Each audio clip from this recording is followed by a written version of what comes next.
Ahoy there, Lorcana fans. Welcome back to another Camp Quest video. I'm Ian. A lot of new players have been coming into the game. I've observed this locally and met a bunch of people that are jumping in with Fabled, right?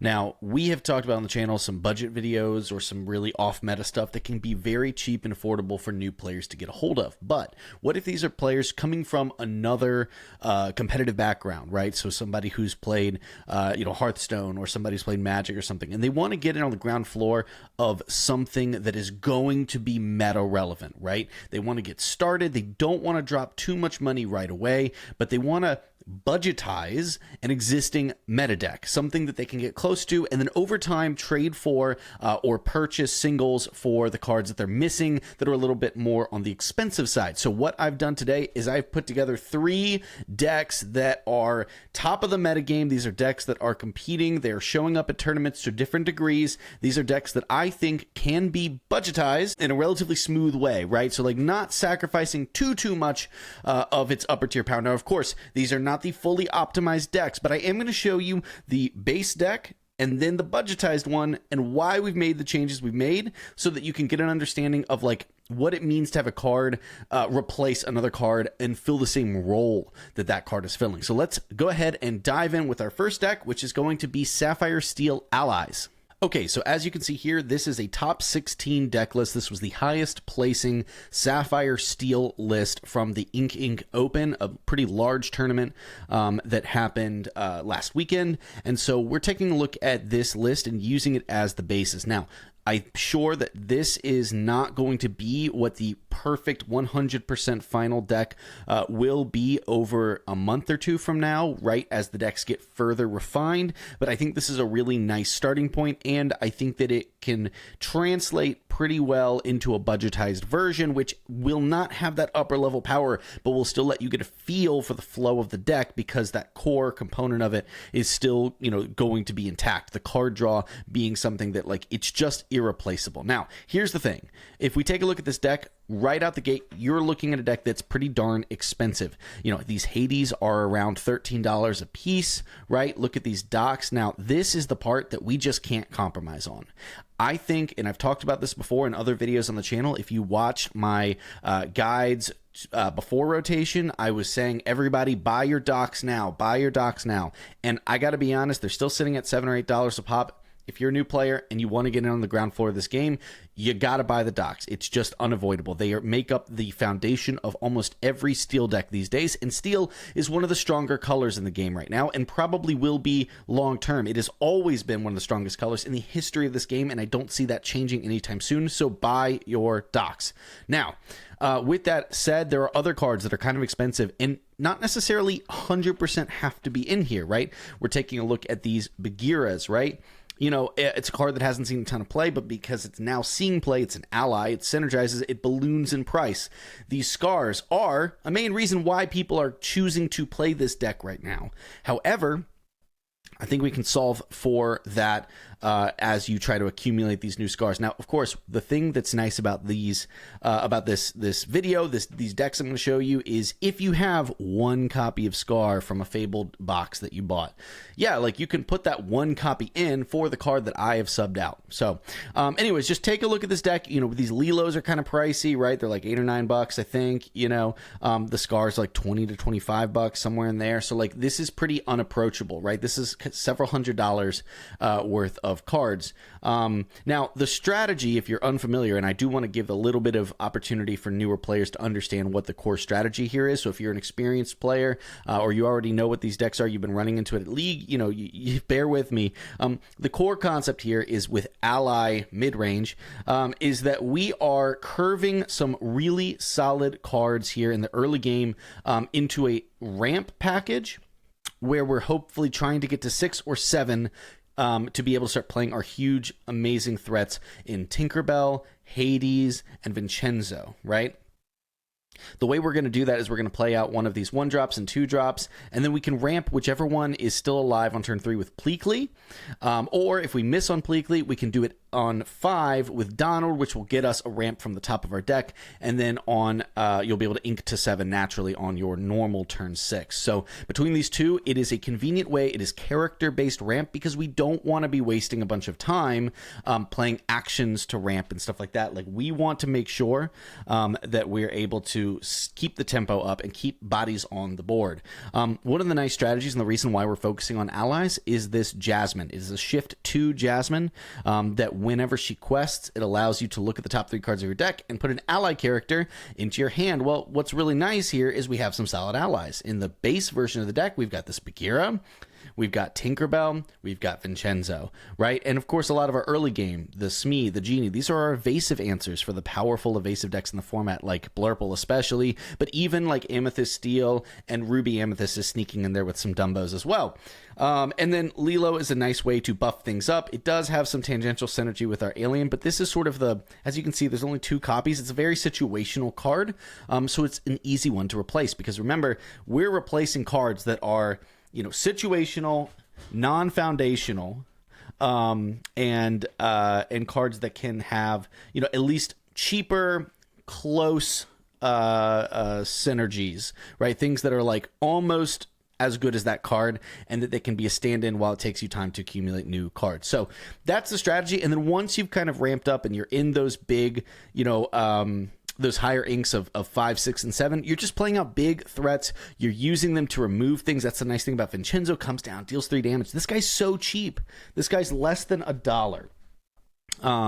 And so he's a very easy one to you know, keep in the deck and make sure that you're still able to compete with this blue steel list. So let's go ahead and move over. Let's take a look at the budgetized version. Okay, so here we have our budget ally mid-range deck.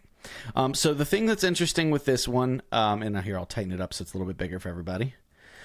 We've been able to sub out a few things pretty cleanly. You can see there were 4 Hades. What we've done here is I've put in 3. You could just do 4, but I've put in 3 copies of Arthur. This is a nice little sub. We're seeing like 1 copy of Arthur like squeak its way into some of these decks already. So why not go all in on it, right? Why not take the Hades and wholesale swap it for Arthur? It's not as good. Hades is able to, you know, 1-to-1 remove something right away.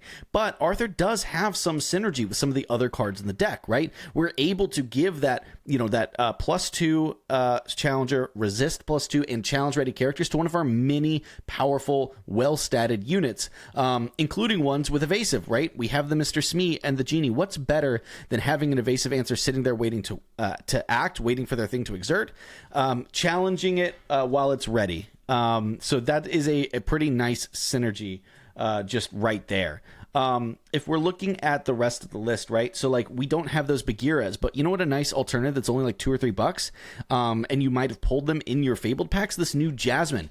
Again, it's an evasive answer. You can discard a card to give it challenger +3, so it can basically take out almost anything in the game with that 6 attack. And to be honest, it's a great target for that Arthur to come down, you know, on a future turn, buff it up, challenge into those evasives, and it'll knock out pretty much any evasive that your opponent has. And even because of the resist +2 from Arthur, it'll even take out a Maui half shark without being banished in return. So you're probably noticing that this does not have a Scar in it. Well, that's true. Scar's kind of expensive. Now, obviously, it is a really good card and probably should be in this list. However, not only is it kind of expensive, and so we're looking for an alternative solution, some people are actually starting to experiment with cutting him altogether, and instead replacing him with Beyond the Horizon. This is a Sing Together 7-cost card, which will allow you to choose any number of players, toss their hands, and draw 3 new cards. Obviously, if you're almost out of cards, this is fantastic for you. But what if your opponent has a fat stack of 8 cards in hand? This is an amazing way to punish them for focusing too much on drawing, which is something that the, you know, Blurple decks and sometimes the Ruby Amethyst decks can do. They can accumulate these massive hands. You can kind of reset that hand advantage back to even with Beyond the Horizon, something that Scar can't do. Now, for my taste, I'm also a big Scar fan, so I would probably work towards switching those out, but I really don't think that, like, you 100% have to do it, and for a budget version, this is a really cheap, you know, option as an uncommon from set 8 that you can get for, you know, 10 cents. right? So, okay, what about some of the other cards that we've made substitutions? We don't have that Lilo. Instead, we're playing this Alice. This is a card people are already playing with Scar. You could totally just make this one of, the 3-drop Jafar that just gives Challenger +2 if we wanted a little bit of a buff. I personally think this is a card that, like, in my version of the list, I'm playing this instead of Lilo with the Scar, so it's a nice little investment if you do plan on getting the Scar, is to play this.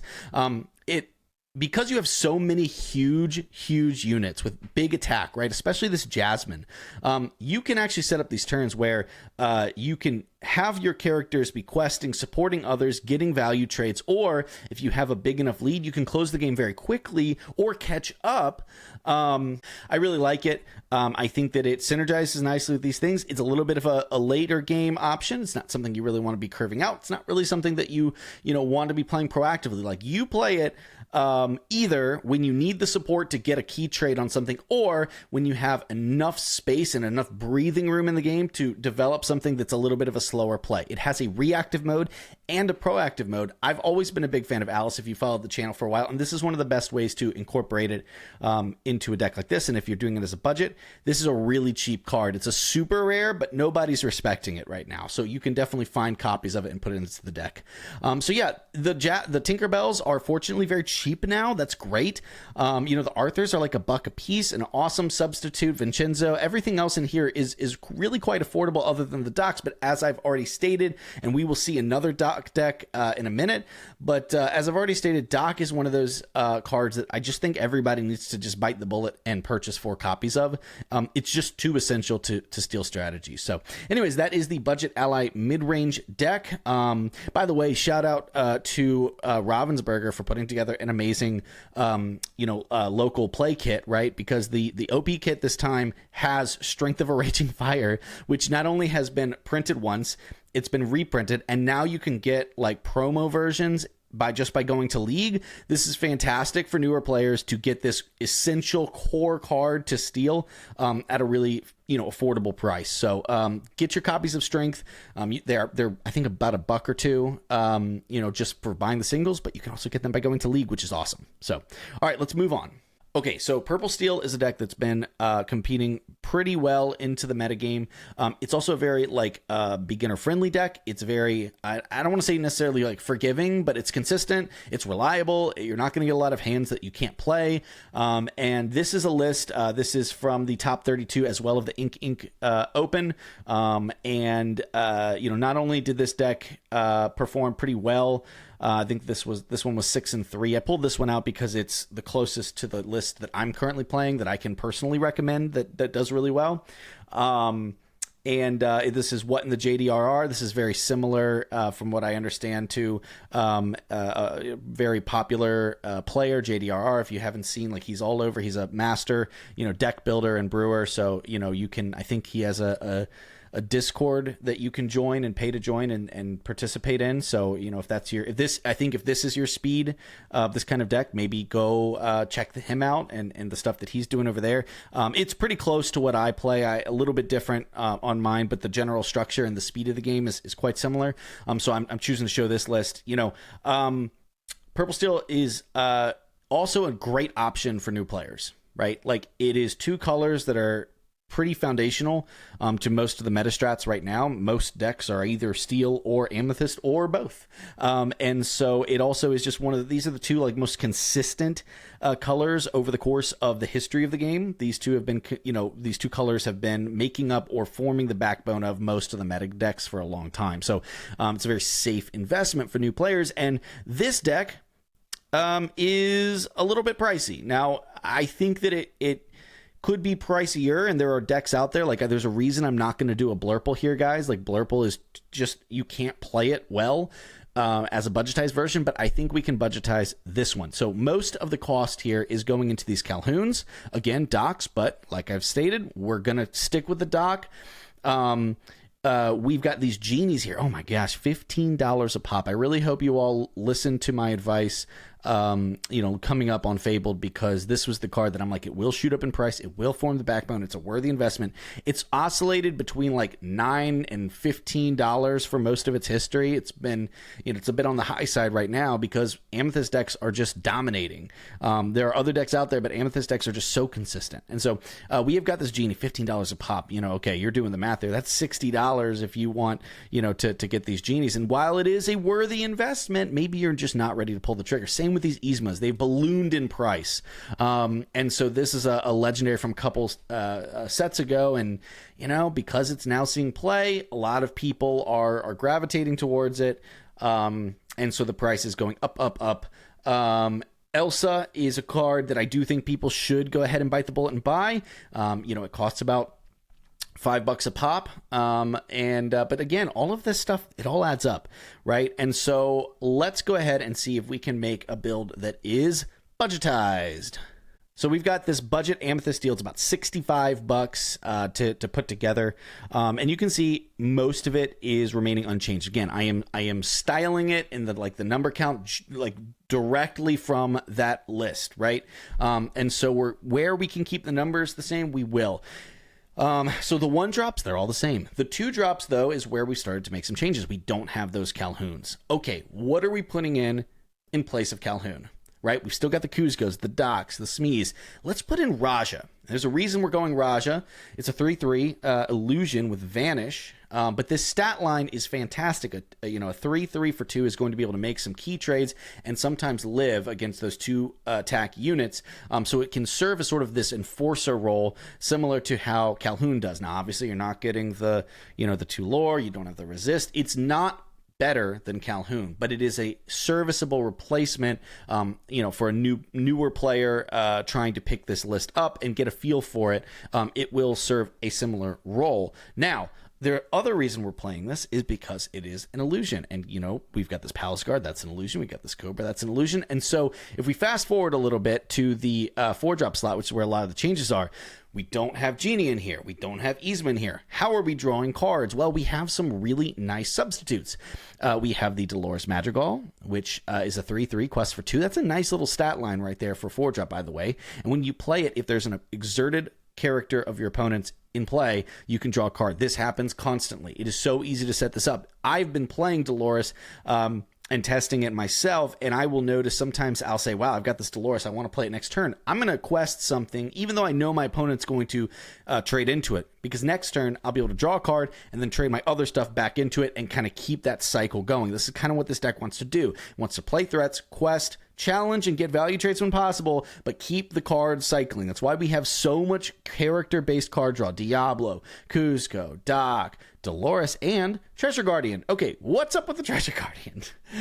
The Treasure Guardian is interesting because it is a lot like Dolores. It's the exact same stat line, but it says when you have an illusion in play, you can draw a card. That's why we've added the Raja in. We're adding a little bit of synergy. So if you think about it this way, the Yzma and the Genie are being subbed out for 2 4-drops that each draw a card when they interplay under most circumstances. And yes, sometimes you'll have a Treasure Guardian and you won't have an illusion, but it is rare that you don't have the ability to set that up ahead of time. If you're paying attention, you can look at your opening hand and be like, okay, I do have this Palace Guard. It's my only illusion. I have a Treasure Guardian. I'm either going to ink the Treasure Guardian because I don't think I'm going to want to get this illusion down, or I'm going to want to quest with it, and I assume it's going to be dead, or, okay, maybe it's turn 3, and I'm like, well, next turn I want to play this Treasure Guardian, so I should probably play out this, Raja plus a Smee, or play out this Cobra, or,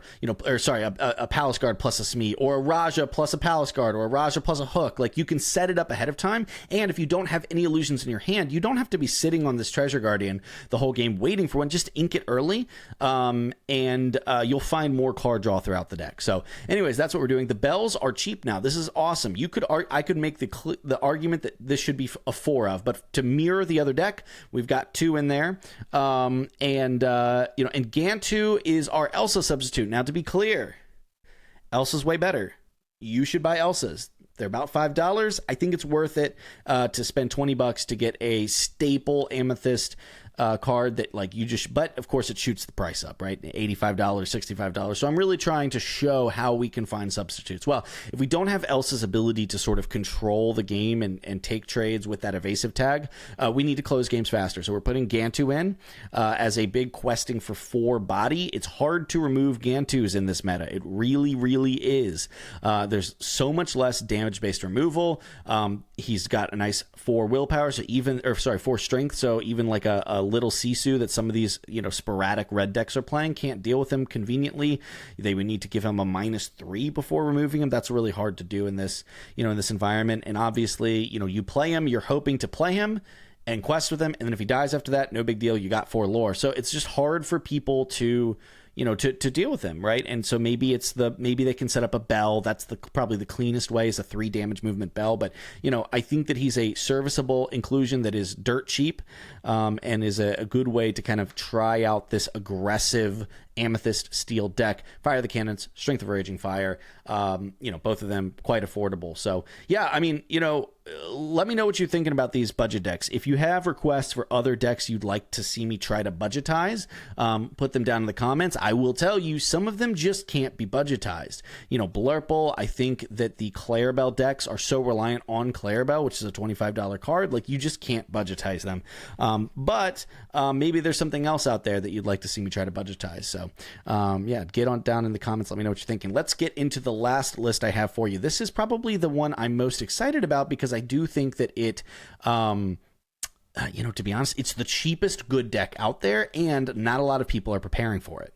Okay, this was a top 8 from the CCS Lorcana weekend, and you know what's interesting is this is the second time one of these has popped up, and I've seen a few more since then.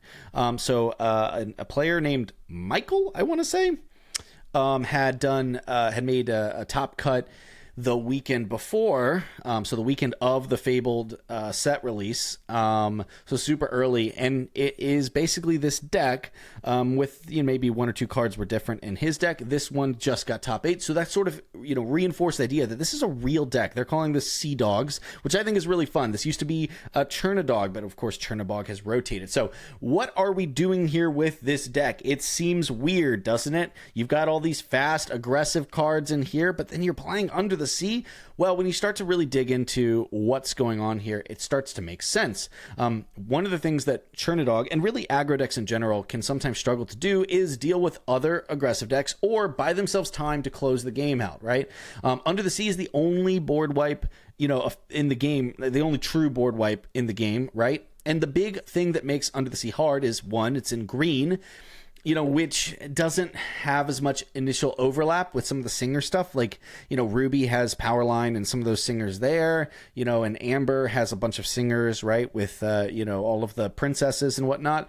But green doesn't really have any way to, like, make this easier to play, at least so we think, because when we combined it with Amber and we start looking at the dog package, right, you're seeing a lot of really fast, lots of 1-drops and 2-drops, right? That's wild.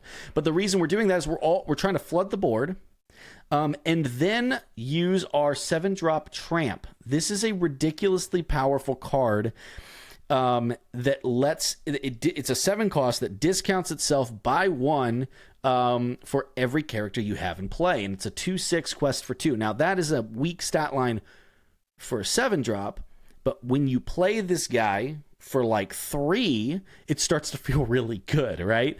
And of course, it's not just about him coming in for cheap. He also, when he comes into play, you draw a card for every character you have in play, and then discard a card for every character you have in play. Okay, crazy. So if you are playing him, you know, on you know, like let's call it on turn 4, right? And you spend 4 for him because you have 3 characters in play. Often he'll be even cheaper than that. If you do that, you're then going to be able to draw that many cards, you know, 3 cards, discard 3 cards. that lets you fuel the discard pile, which can be really nice because you can dump Lilos in, which you can then zombie back into play whenever you don't have enough stuff to do in the late game. It also lets you shape your hand. So it's like, okay, let's say you played this tramp and you're really looking for a way to buff something and clear. Hey, we found this 2-drop tramp. Great, we'll hold on to that. Or we can dump 1s and 2s in the discard pile for this lady to come in and pull them back. Now, this build had 2, I believe. Again, I really hope his name is Michael because I'm stretching my memory here. I should have done the homework on it. But his deck from 2 weekends ago had 4. I've been testing 4. I've been liking 4. But to mirror the deck, we're gonna have 2 in this list and in the budgetized one. But the ladies can then pull them back, right? You're fueling the discard pile with 1s and 2s. Lady comes in, brings them back to hand, keeps the engine going. But all that is awesome, especially when you consider that you have this 7-cost tramp, which is 7 towards an 8 under the sea sing together. So all of a sudden you're looking at a scenario where like you're flooding the board and all of these 1s and 2s can help sing together this big song. And when you can shift a tramp in, so shift a tramp in and then sing it, or play this tramp and then the following turn sing it, you can really wipe out a lot of the little stuff that's floating around. The other aggro decks, the Amber Steels with Tianas and Ladies, and Lilos and Mulans and Daisies and all that crazy stuff.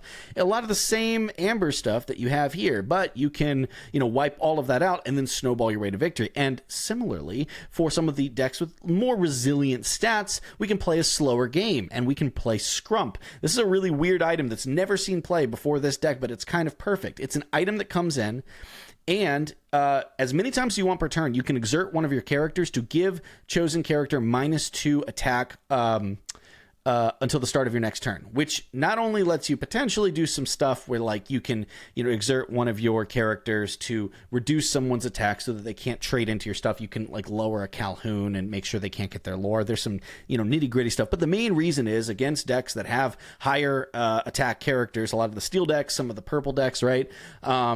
You can lower them with some of your little 1-drops and then shift in your tramp and sing under the sea to completely wipe out those units that are now at the 2 attack threshold that Under the Sea calls for to send them to the bottom of the deck. So, it's a wild deck. I've been having a ton of fun with it myself. And I said, you know what? I wonder if this can be budgetized. Well, good news. It can. Whoa, $40? How did this must be sacrificing some of the big stuff. I mean, not really. Like, when you dig into it, the only cards in that deck that are really, really pricey, and overall, one of the cheaper meta decks, even if you do bling it out with all of the optimal plays, right? But the most expensive cards is the Daisy. The Daisy Duck 1/4, Quest for 2, uninkable, right?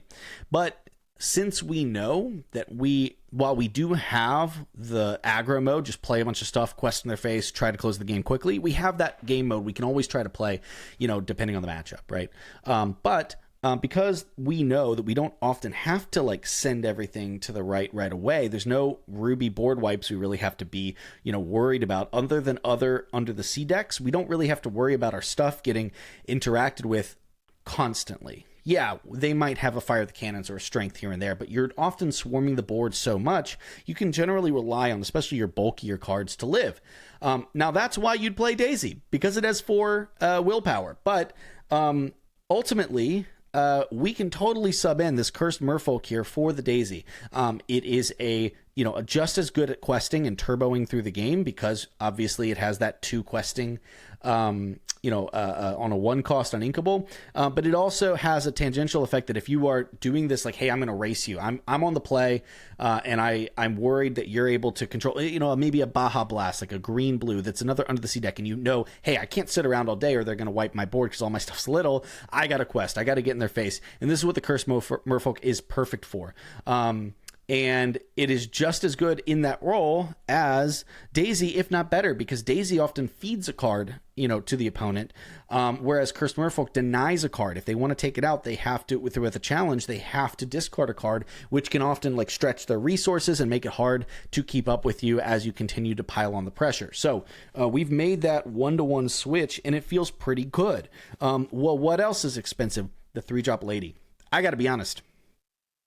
I'm not 100% convinced the 3-drop Lady is incredible in this deck. Is it good? Yeah, for sure. Will I be playing it in this deck that's fully optimized? Of course, right? But I've been testing it, and I have like in my testing with this, there are most of the games that I've played, I haven't seen it. Now that's just bad luck, right? I have not pulled it. But that's not hindered my ability to win games with this deck. So I don't think you need Lady to win with this deck. It's a nice to have, but it's definitely not a need to have like it is in something like Amber Steel, which is really reliant on those big swingy 3-drops, the Tianas, and the Ladies to just get ahead, just get more stuff that's hard for them to deal with out and onto the board. This is wanting to get a lot of stuff out and onto the board, but because it runs a super thick 1-drop and 2-drop line, often what you're doing already is like, okay, you get to turn 3. Yeah, you could play Lady and Lady plus an Ursula or Lady plus a Go-Go, but you also could just on turn 3 play a 1-drop and a 2-drop, or 3 1-drops for that matter. If you have it, you're emptying your hand anyways, and so it's nice. Quest for 2, it lets you get extra stats onto the board, but like, you can already swarm the board, and because that is the core of what the list is trying to do, I don't think it really makes a huge difference for this. So what am I subbing it in for? Well, I actually had like 6 things that I thought about subbing it in for.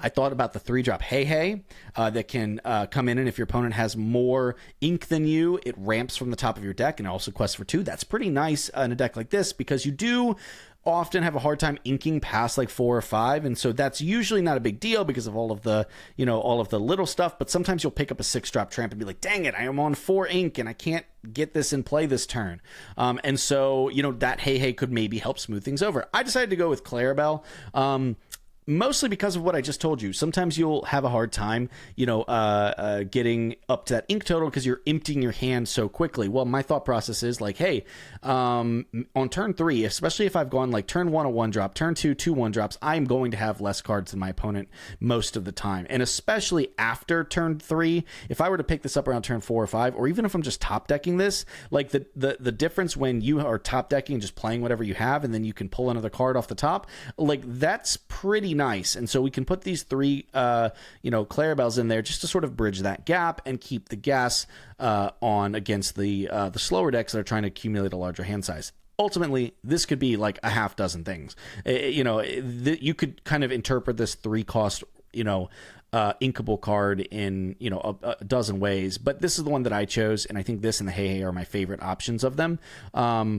But the deck's basically the same. I mean, it's crazy. You're subbing there are 2 cards that eat up the majority of the cost for this deck. We're talking like, Lady and Daisy are each around $10. And so you're talking about $80, are going towards 2 deck slots that can be easily replaced. I love this. Specifically this deck, I love this for new players, and I really think that especially because it is not just a brainless aggro deck. Like, I don't even think that that's a fair thing to say for most aggro in Lorcana, but like this is the most, it's not even really an aggro deck, it's a swarm deck, right? Because you're using the going wide in a lot of different ways, and as people are picking this deck up, they will start to learn like, hey, a lot of times on turns like 1 through 3, you don't really want to be questing, you don't want to put yourself at risk until you can get that huge impact from either bringing out a tramp 7-drop, and milling through your deck and setting up either a combo turn with Under the Sea,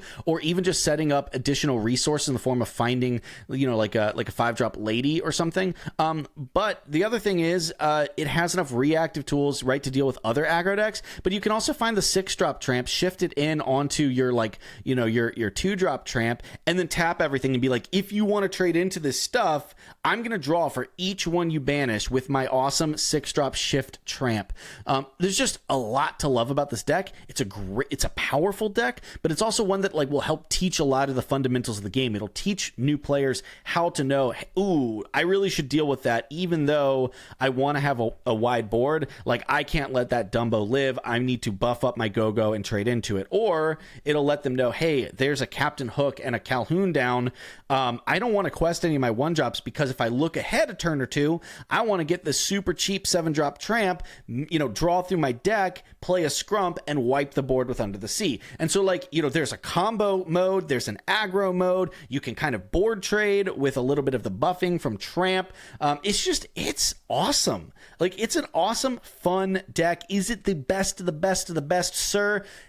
No, but it is putting in work at some of these tournaments. It is showing up, and players are taking it to top cuts at some of the biggest events that are happening, you know, in this early part of the season. So I really think that, like, you know, a lot of new players cannot do better for $40 than this deck. So anyways, I really hope that that was helpful for players. If you are a newer player or somebody that, you know, is just trying to play on a budget and they're trying to figure out a way they can compete with their friends at locals, you know, I really hope this was helpful. If it was, you know, let me know down in the comments. You know, like the video, subscribe if you haven't yet. That's the best way to help out, you know, the content that I'm making here. And let me know in the comments if there's other, like, you know, either new player or budget player content that you're interested in, or if you want to see me talk about some of the other meta decks and how they work, how to try to beat them, just let me know in the comments, like, what kind of content you're looking for. Sometimes this is screaming into the void. There's a lot of Lorcana content creators out there, and I do want to try to find a niche to stand apart from them. So